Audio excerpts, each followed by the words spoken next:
Sutra.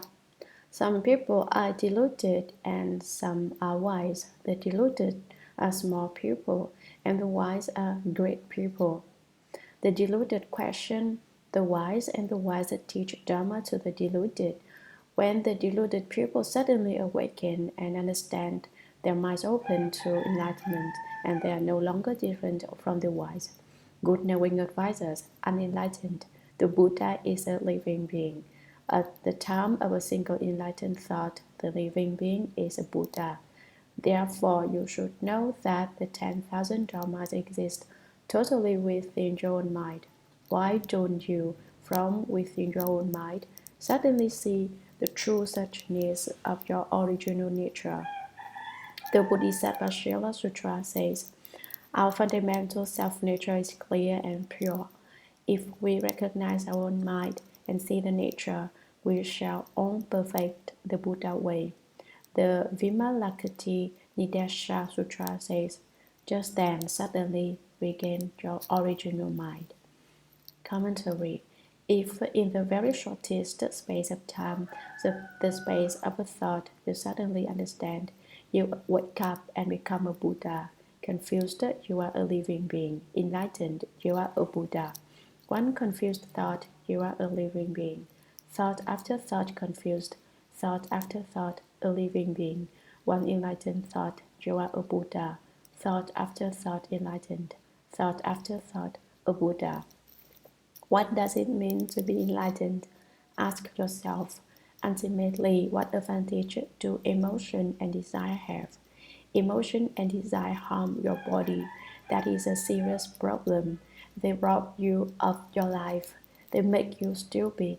If in thought after thought you have desire, then thought after thought you are deluded.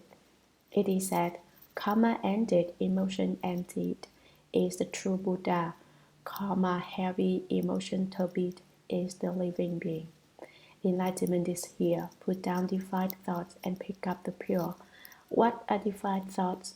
Thoughts of desire are defiled thoughts. I will make it even clearer. Thoughts of sexual desire are defiled thoughts.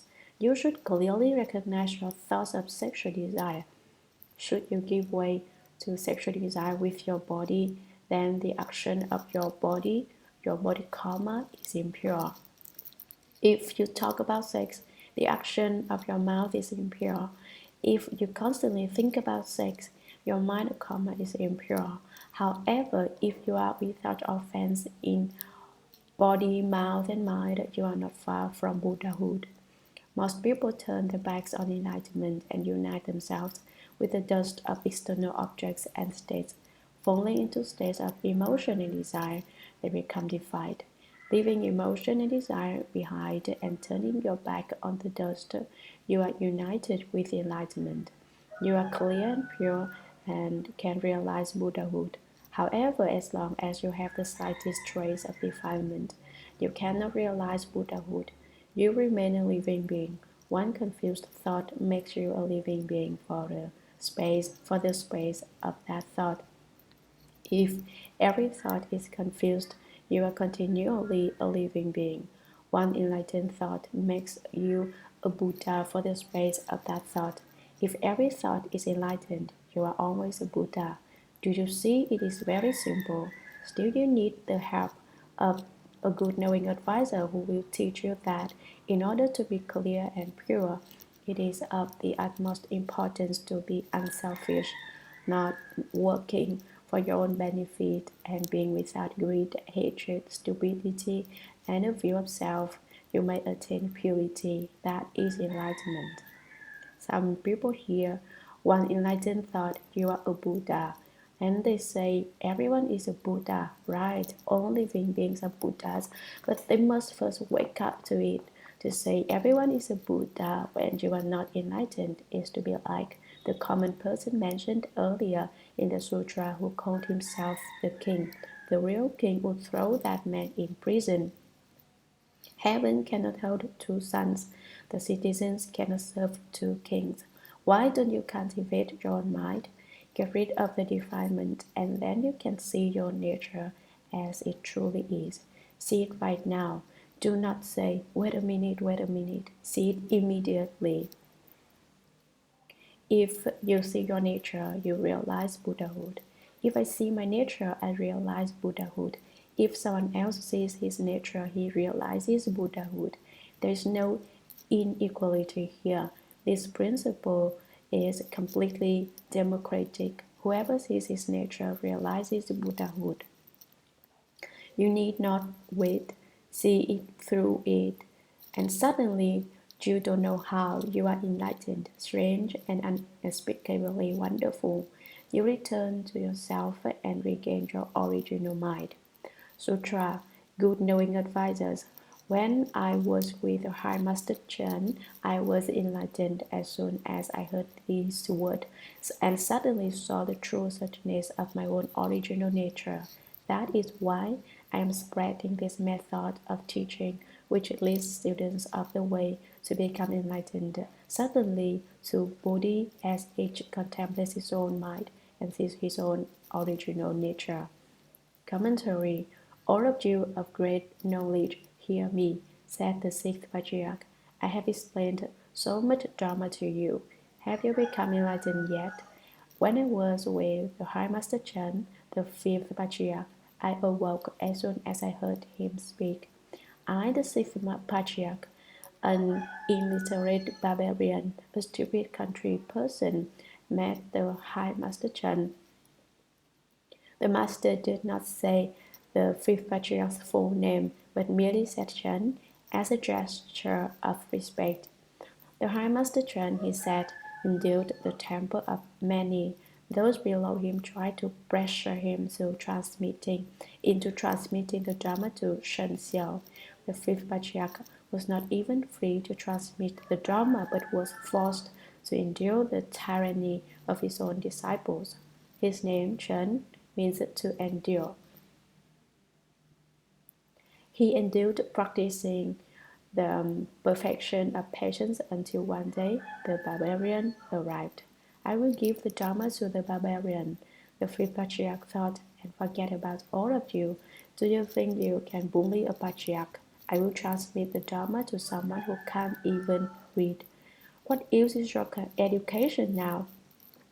Thus the High Master Chen ceased enduring and transmitted the Dharma to the Sixth Patriarch. The Sixth Patriarch was a friend who understood. High Master, he said, you have suffered greatly. Then he told the assembly, I was enlightened as soon as I heard his words. Why did the Fifth Patriarch transmit the Dharma to this barbarian? It was not just because he wanted to defy Shen Xiao. Rather, it was because this barbarian was so intelligent that as soon as he heard the Fifth Patriarch speak, he said in reply, so that's how it is. My self-nature is originally pure. My self-nature is originally bright and light. My self-nature is originally unmoving. How wonderful it is. Yes, said the Fifth Patriarch, you're right. It's just that way. The Sixth Patriarch told the assembly, I propagate this sudden teaching in order to cause all students of the way to become enlightened suddenly to their own mind and see their own nature. Sutra, if you are unable to enlighten yourself, you must seek out a great good knowing advisor, one who understands the Dharma of the most superior vehicle and will direct you to the right road. Such a good knowing advisor possesses great karmic conditions, which is to say that he will transform you and guide you and lead you to see your nature. It is because of the good knowing advisor that all wholesome dharmas can arise. All the Buddhas of the three periods of time and the 12 divisions of Sutra texts as well exist within the nature of pupil, originally complete within them. If you are unable to enlighten yourself, you should seek out the instruction of a good knowing advisor who will lead you to see your nature. Commentary. If you can't enlighten yourself, you must seek out a bright-eyed, knowing one who has gone through. Wishing to travel the mountain tracks, ask someone who has taken the trip. Ask him, where does this road lead? If you do not ask someone who has traveled the road before, but instead ask a blind man for directions, the blind man will say, "Just keep walking, go wherever you wish." If you ask the blind man, "Is this emptiness?" he will say, "It certainly is. No one can hinder you here, but is it really emptiness?" The great good knowing advisor understands the Dharma of the superior vehicle and directs you to the right road. If there is a great affinity between you, you may meet a bright-eyed knowing one who will teach you to understand your mind and see your nature. All good dharmas arise because of him. Your good rules flourish because he watches over their growth. He explains the Dharma to you every day and causes your good rules to grow. All the Buddhas of the past, present, and future, and the 12 divisions of Sutra text are originally complete within your own nature. But if you cannot understand that, you should seek out the instruction of a good knowing advisor. He will teach you to behold the pure and wonderful substance of your self nature. Sutra. If you are one who enlightens himself, you need not seek a teacher outside. If you insist that it is necessary to seek a good knowing advisor in the hope of obtaining liberation, you are mistaken. Why? Within your own mind there is self-enlightenment, which is a knowing advisor. But if you give rise to deviant confusion, false thoughts, and perversions, although a good knowing advisor external to you instructs you, he cannot save you. Commentary. If you seek outside yourself, he will not obtain it. You must enlighten yourself by recognizing the prana of your self-nature. Your true good knowing advisor is within your self-nature. He is simply your own wisdom. Deviant means not right. Confusion means lack of understanding. Not understanding what? Not understanding what is right. For example, people have certain fondnesses. Some have deviant confusion of sex. You should not regard these confusions as unimportant. For when you do, your confusion deepens and the small confusions become large ones. Thinking the large confusions to be unimportant, you arrive at old age with old confusions and go to your death with death confusions. Even at the time of death, you are confused and unclear. How pitiful! False thoughts are untrue thoughts. They are vain and unreal. Perversions occur when you clearly know that something is wrong but do it anyway. You understand perfectly well that it is not right, but you say, "It is right, it is right." If you continue to do things contrary to Dharma, you are perverted. You are perverted when you not only do these things yourself, but influence others to do them as well. To discuss this thoroughly would take a long time. To have success, students of the Buddha Dharma must not be perverted. If you have deviant confusion, false thoughts, and perversions, although a good knowing advisor external to you, such as your good teacher or good friend, instructs you, he cannot save you. Your good teacher and worthy friend may try to help you, but if you refuse to obey him, he can do no more. Your good knowing advisor is not a policeman.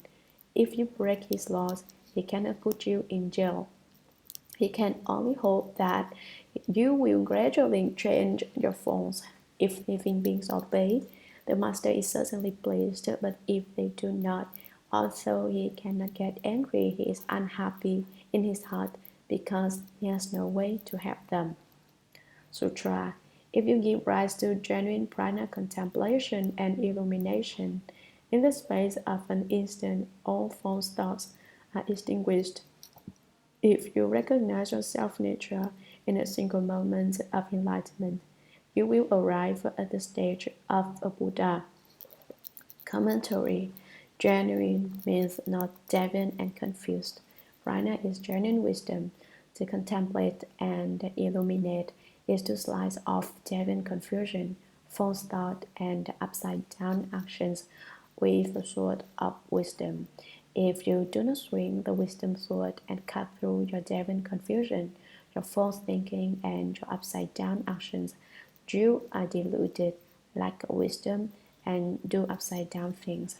Recognize your original nature, understand it once, and in that one moment of enlightenment, you will go to the Buddha realm. On the other hand, where do you go in one moment of confusion? To get Ghost realm, enlightened, a Buddha, confused, a living being. In the space of an instant, of false thoughts are extinguished, destroyed by your wisdom sword, like ice melted by the sun.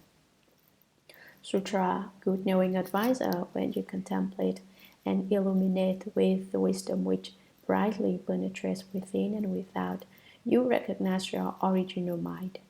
The recognition of your original mind is the original liberation. The attainment of liberation is the prana samadhi, is no thought. Commentary.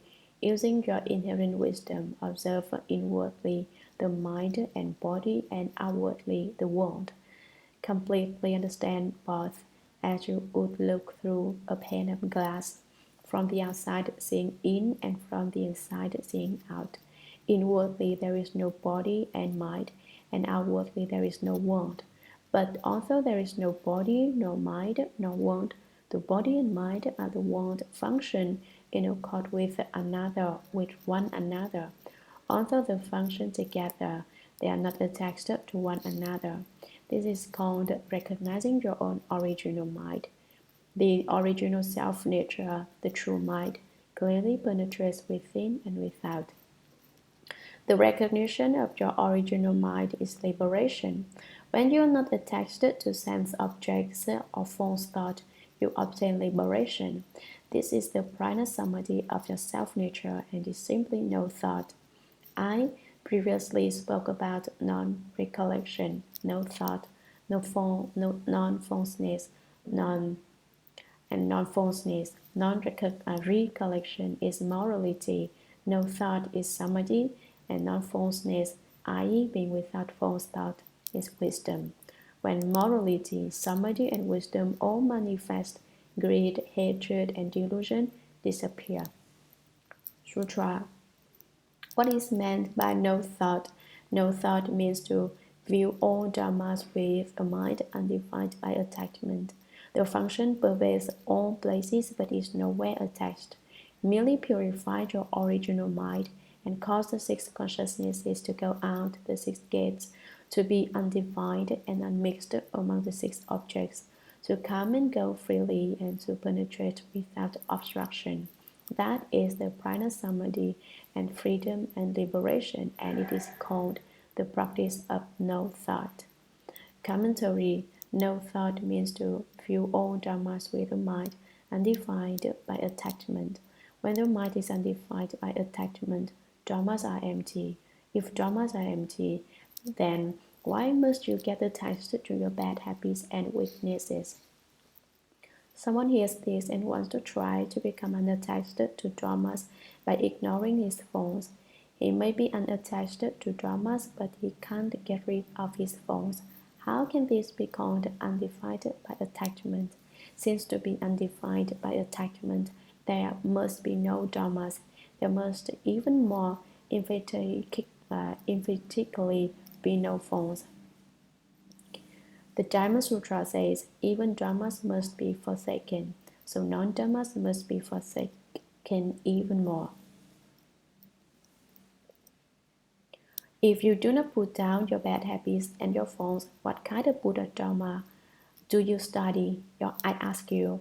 You are nothing but a fraud to treat himself and treat others. Students of the Dharma must definitely give up their faults.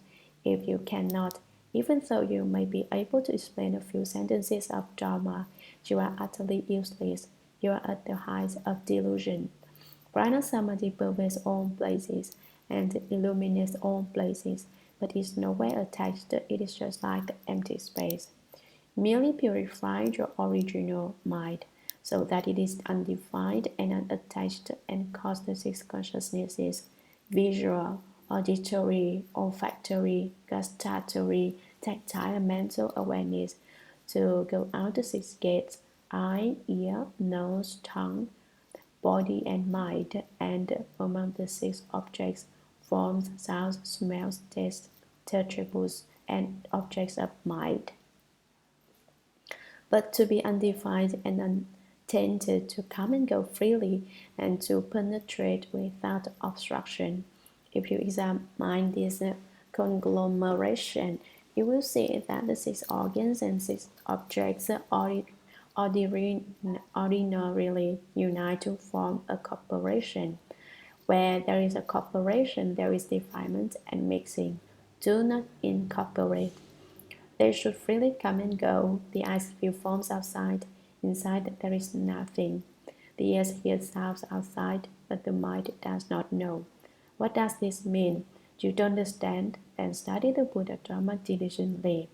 At the time of unobstructed penetration, the 10,000 changes and the 10,000 transformations of the correct ills are unhindered, unblocked, and inexhaustible. That is prana samadhi and freedom and liberation, and it is called the practice of no thought. Sutra, not thinking of the 100 things and constantly causing your thought to be cut off, is called Dharma bondage and is an extremist view.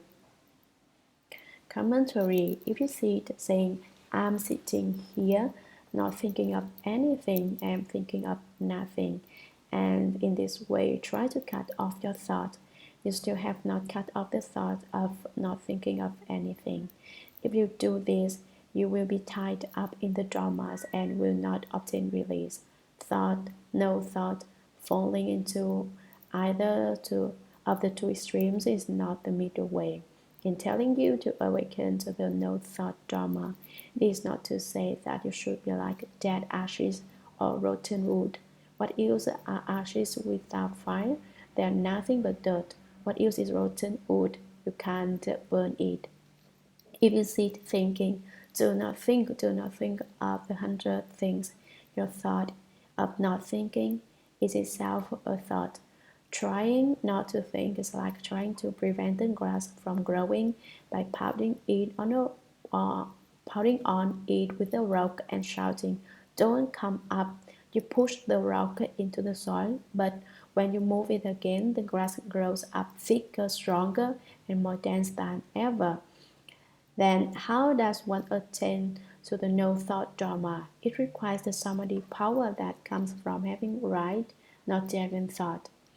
Sutra, good knowing advisors, one who awakens to the no-thought Dharma completely penetrates the 10,000 Dharmas. One who awakens to the no-thought Dharma sees all Buddha realms. One who awakens to the no-thought Dharma arrives at the Buddha position. Commentary: do you know the realms of all Buddhas? Do you know what their state is like? If you do, then you understand the no-thought Dharma. No, you say, I do not understand the Buddha realms. Then you do not understand the no-thought Dharma. Do not be like a certain person who does not know anything at all, who cannot even explain the 5 esoteric meanings and the 7 subjective title topics, but who still runs around lecturing on sutras and cheating those who do not understand the Buddha Dharma. People stream in like ants to hear him. They come marching, dun dun dun. What for? Who knows? Ultimately, what Buddha Dharma do they study? That man reads an English translation of a sutra aloud. He simply reads it. Anybody can read it. You can read it. He can read it. I couldn't read it. Why? Because I can't read English. To explain sutras, one must explain every sentence and every word, every paragraph and every chapter. You say he doesn't do it that way. Of course he doesn't. He doesn't know how to, so how could he? Don't march off with the ants. If you enlighten the Dharma of no thought, you go to the Buddha position. Now, isn't that important? When I explain sutras, people come to hear, not ants.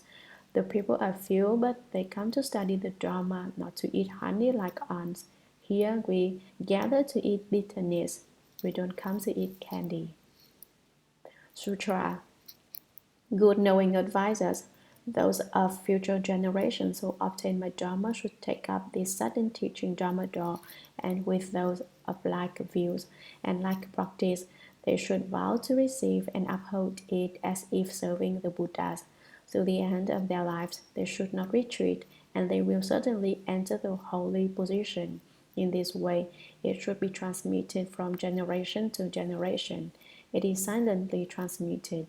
Do not hide away the orthodox Dharma, and do not transmit it to those of different views and different practice who believe in other teachings, since it will harm them and ultimately be of no benefit.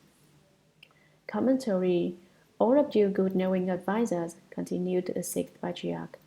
The Dharma was transmitted from Shakyamuni Buddha to Mahakashyapa, to Ananda, and so forth, to Bodhidharma, and then to the second Patriarch, the third Patriarch, reaching to me, the sixth Patriarch. You should transmit the mighty seal Dharma door in just that way, from generation to generation. Do not hide the orthodox Dharma and transmit Devan Dharma instead. Why was the great master a patriarch? Because he never slighted the lowly. When he was at Huang Mei, everyone looked down on him because he was an illiterate country person. He knew the pain of enduring ridicule himself, and though he did not slight others, he addressed everyone as good knowing advisors, whether they were or not. You should not transmit this might seal to those of different views and practice, he said. Why?